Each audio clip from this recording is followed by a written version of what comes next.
महादेव कहते हैं, मेरे बच्चे, मुझे स्पष्ट दिखाई दे रहा है कि इस समय तुम अनेक परेशानियों और कठिन परिस्थितियों से घिरे हुए हो।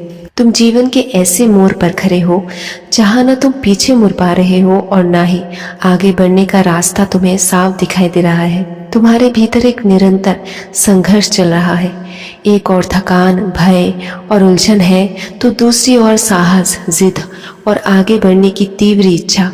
तुम्हें ऐसा लगता है मानो कुछ लोग, कुछ नकारात्मक शक्तियां तुम्हारे रास्ते में बाधा बनकर खड़ी हो गई है और उन्होंने जैसे ठान लिया है कि तुम्हें रोकना है, तुम्हें गिराना है। लेकिन मेरे बच्चे, मैं तुम्हारे भीतर की उस शक्ति को देख रही हूँ जिसे कोई भी बाहरी शक्ति पराजित नहीं कर सकती। तुम बार बार गिरकर भी उठने वाले हो।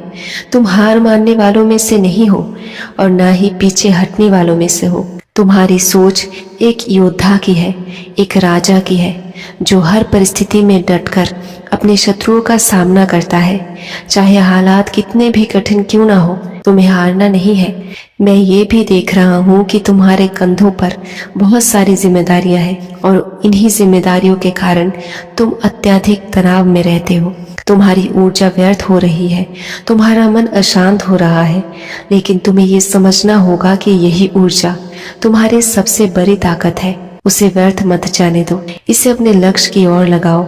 जिस सफलता को तुम पाना चाहते हो उसके लिए तुम्हें बहुत अधिक परिश्रम करना होगा, बहुत संघर्ष करना होगा, क्योंकि तुम्हारे भाग्य में वही चीजें लिखी है जो तुम्हें मेहनत से मिलेगी। हो सकता है कि जीवन के किसी मोड़ पर तुम्हें ऐसा लगे कि अब सब कुछ खत्म हो गया है, सारे रास्ते बंद हो गए हैं और अब तुमसे कुछ भी नहीं हो सकता। लेकिन मेरे बच्चे, वही क्षण तुम्हारी असली परीक्षा होगी। यदि उस समय तुम डटे रहे, हार नहीं मानी, तो समझ लेना कि विजय तुम्हारे बहुत करीब है।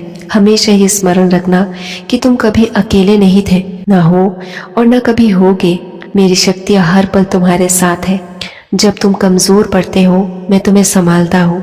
जब तुम्हें अंधकार घेरता है, मैं तुम्हारे भीतर प्रकाश बनकर प्रकट होता हूँ। इसलिए कभी भी स्वयं को दुर्बल मत समझो।